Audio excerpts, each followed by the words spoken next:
네, 이제는 그러면 우리가 자존감이 약해서 좀 힘든 경우가 있는데 자존감을 세우는 법, 기독교적인 자존감을 세우는 법에 대해서 우리가 먼저 생각해 보겠습니다.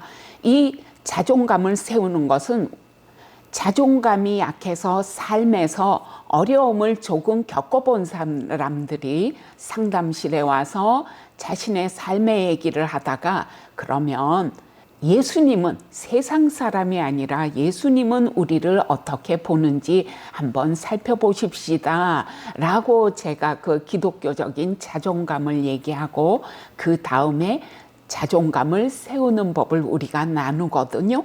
그래서 이 변화란 과정의 선물이지 예수님이 나를 다르게 보니까 라고 한순간에 우리의 사고방식 또 사람을 대하는 대인관계의 태도가 한꺼번에 변할 수는 없는 거지요. 그래서 이 변화를 우리가 5단계로 보고 싶은데요. 첫 번째 단계가 뭐냐면 자존감이 낮아서 대인관계에서 고통을 겪어보아야 동기유발이 되겠죠. 대인관계에 대처하는 방식 때문에 불만족감을 의식해야 되는 거죠. 불만족을 의식해서 나는 사람들을 만나면 자꾸 화가 나는데 사람들은 나를 좋은 사람, 괜찮은 사람이라고 부르지만 집에 가다가 생각하면 은근히 화가 나는데 왜? 우리가 나의 욕구도 있고 나의 필요도 있고 다른 사람에게 도움이 되고 싶은 욕구도 있지만 다른 사람이 나에 대해서 어떻게 평가할까가 두려워서 그 평가에 발목 잡혀서 나의 욕구와 나의 필요가 아니라 남의 평가로부터 부정적인 평가를 받지 않으려고 남들의 욕구와 기대를 채워주느라고 사는 모습 속에서 우리가 뭐예요? 고통을 겪게 돼 있는 거죠. 불편한 거죠. 그래서 첫 번째는 고통을 겪고 두 번째는 자기 자신을 이해하는 거죠. 나 자신을 이해하는데 우리가 아까 자존감에서 보았듯 나는 예쁘지는 않아도 나는 세상에서 가장 아주 지능이 뛰어나진 않아도 하나님께서 나에게 이런 은사와 재능을 주셔서 나를 하나님의 구원 사역의 상담이라는 영역에서 쓰실 것 같다라고 인정을 하되 나는 미술은 못해, 음악은 못해, 또 나는 또 워낙 내성적인 사람이라서 새로운 사람을 만나는 곳에서는 약간 주눅이 들어. 이런 것들 자기 자신에 대해서 이해할 필요가 있는 거죠. 그래서 나의 장점은 자랑스럽겠지만 나의 약점은 우리가 부끄럽고 숨기고 싶죠. 그래서 우리 자신에 대한 수치심도 있고 때때로 우리가 해야 하는 대로 할 수 없기 때문에 죄책감도 들고 그러기도 하는데 우리 자신 전체를 아까 자기 용납이라는 개념을 했는데요.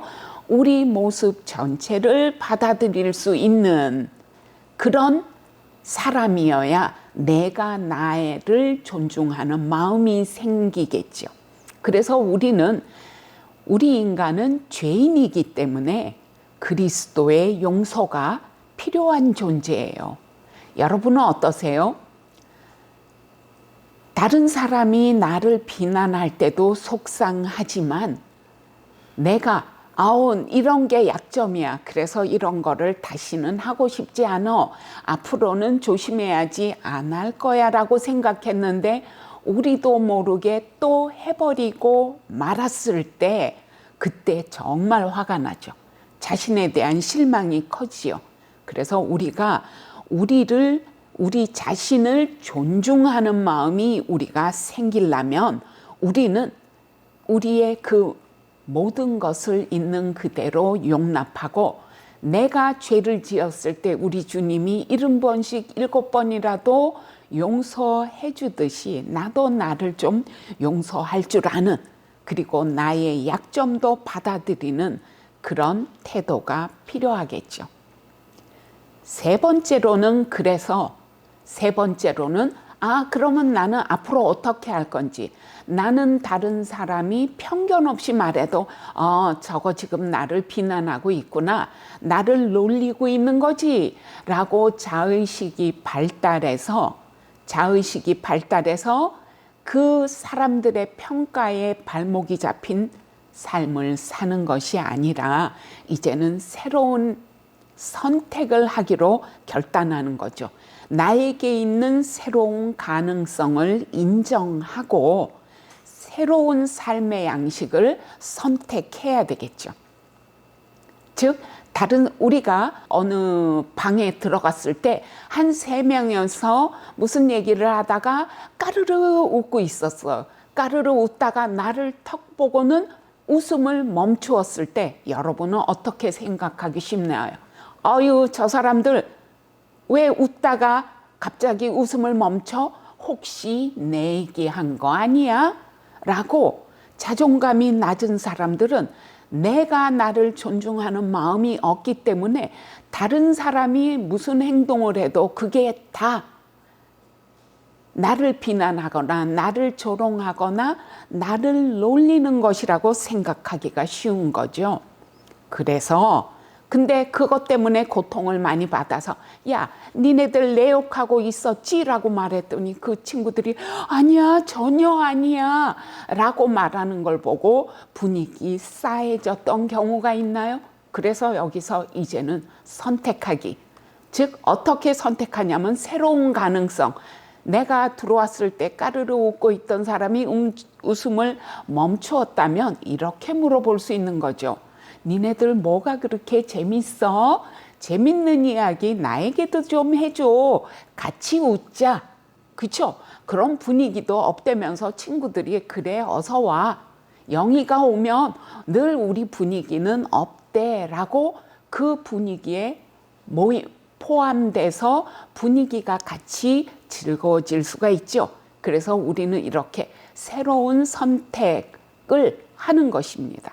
우리에게 있는 새로운 가능성, 그 사람들이 내 흉을 봤을 수도 있지만 정말 재밌는 일을 얘기하고 있었다면 그 재밌는 일을 얘기에 내가 같이 포함되면 더 재미있고 삶이 즐거울 수 있는 거죠. 그래서 새로운 가능성을 인정하고 새로운 삶의 스타일을, 양식을 우리가 선택할 수 있는 거죠. 자, 그리고는 뭐예요? 네 번째로 행동을 해야 되겠죠. 행동? 근데 내가 예전에는 왜 아이들이 웃다가 웃음을 멈추면 내 욕을 한다고 생각했을까? 그래서 그런 것 때문에 감정이 상했던 경험들을 찾아내는 거예요. 찾아내 보니까 언제도 그랬네. 어렸을 때 또 학교에서 있었던 친구들 사이에서 있었던 일, 그리고 엄마 아버지 사이에서 있었던 일들을 자세히 찾아낼 필요가 있는 거죠. 자세히 찾아내고 주어진 상황에서 그 상황을 상담사나 친구, 내가 믿을 만한 사람들에게 얘기할 수 있는 거예요. 자세히 찾아내고 주어진 상황에서 건설적으로, 기왕이면 긍정적으로, 그 다음에 진지하고 솔직하게 표현하기를 연습해 볼 수 있는 거죠. 그래서 나는 이러이러한 상황에서 혹은 당신이 이러이러한 행동을 하고 있을 때 무시당했다고 생각되고 사랑받고 있지 않다고 생각되어서 마음이 상했고 조금 화가 났습니다 라고 얘기를 하고, 그것을 내가 신뢰할 수 있는 사람들하고 상황이 어땠다고, 누가 무엇을 했다고, 그랬을 때 내가 느낀 건 무엇이라고, 그 느낌 때문에 나에게는 어떤 감정이 나왔다고 하는 거를 하나하나 분석할 수 있겠죠. 분석해서, 즉 우리가 인지적인 오류, 다른 사람이 나를 비웃느라고 조롱하느라고 웃었다가 웃음을 멈출 수도 있지만 다를 수 있는 환경에 대해서 생각하면서 우리는 다른 사람이 웃다가 웃음을 멈췄다는 건 나를 비난하고 있는 것이라고 딱 우리 생각에 고정돼 있는 거죠. 근데 그 상황이 인지적인 오류, 생각에, 사고에 잘못이 있을 수 있죠. 그야말로 즐거워서 한참 웃고 웃음이 끝날 순간에 내가 들어갔다고 할 수 있는 거죠. 그래서 그런 상황들을 살펴보면서 친구에게 그 새로운 해석, 또 다른 상황에서의 새로운 그런 환경적인 고려할 요소를 생각해서 나를 비웃은 게 아니네, 나를 조롱한 게 아니네 라고 말할 수가 있는 거죠. 그래서 이렇게 해서 나를 조롱한 게 아니라면 그러면 아까 행동하기, 기왕이면 나도 유머를 활용해서 재밌는 얘기 나에게도 좀 해줘 라고 다른 행동을 할 수 있는 거죠.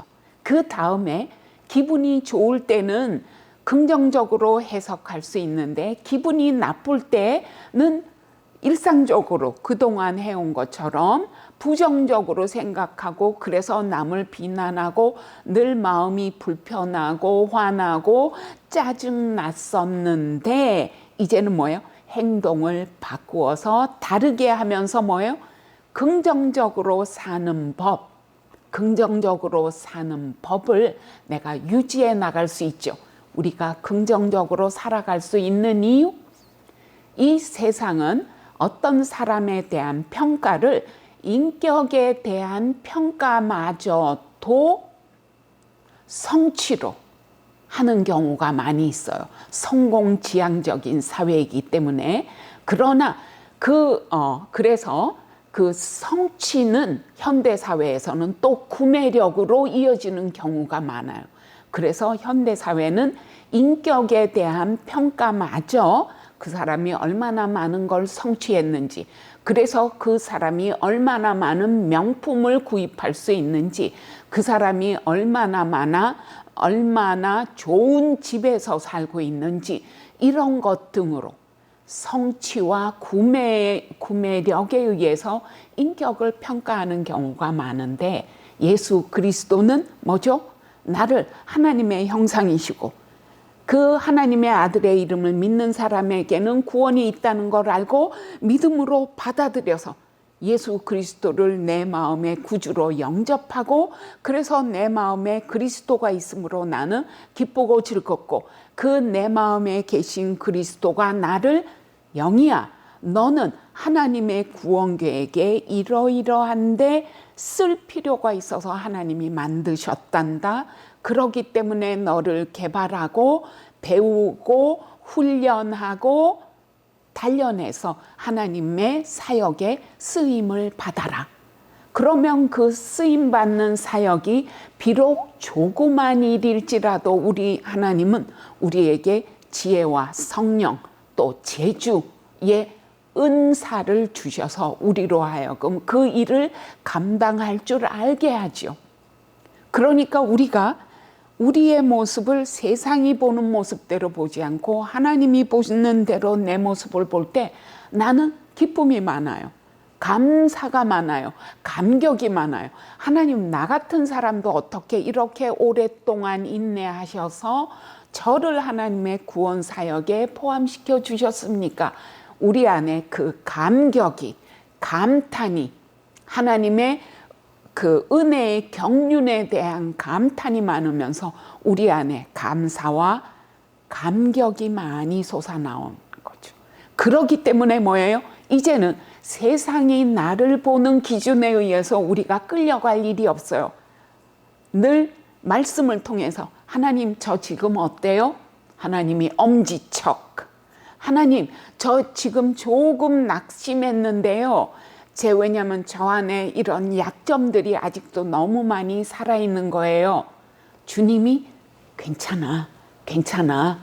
또 해나가면 되지, 또 해나가면 되지. 하나님이 우리의 어깨와 머리를 쓰다듬어 주시고 어깨를 톡톡 쳐주시면서 괜찮아, 또 해나가면 되지. 너는 아직도 공사 중이야. 그런데 한 걸음 한 걸음 한 걸음씩 잘 나갈 수 있을 거야 라고 해서 우리는 뭐예요? 우리의 부정적인 삶의 방식에서, 인간관계에서도 부정적인 피드백에서 뭐예요? 예수 그리스도가 나를 보고 있는, 정말 하나님이 나를 너무나 좋아하시고 기뻐하셔서 그 기쁨을 억제할 수 없는 웃음에 가득 찬 주님의 모습을 생각하면서 우리는 새 힘을 얻고 뭐죠? 우리의 변화된 해석, 변화된 행동을 선택하면서 씩씩하게 뚜벅뚜벅 걸어나갈 수 있죠. 이것이 우리가 변화된 자존감, 즉 내가 나를 존중할 줄 아는 마음의 근거가 뭐죠? 예수님이 나를 존중하고 사랑하고 은혜를 주시고 지혜와 총명과 지식과 기술의 재주를 주셔서 나를 사용하기를 기뻐하기 때문이죠. 그거를 알 때 우리는 긍정적이고 건설적인 자존감으로 업그레이드 돼서 내가 나를 존중할 줄 아는 마음을 가지고 하루하루를 건설적으로 또 기쁘게 보람을 느끼며 또 하나님이 나를 통해서 하실 일에 대한 기대로 우리의 마음에 소망이 가득해서 살아나갈 수 있는 거죠.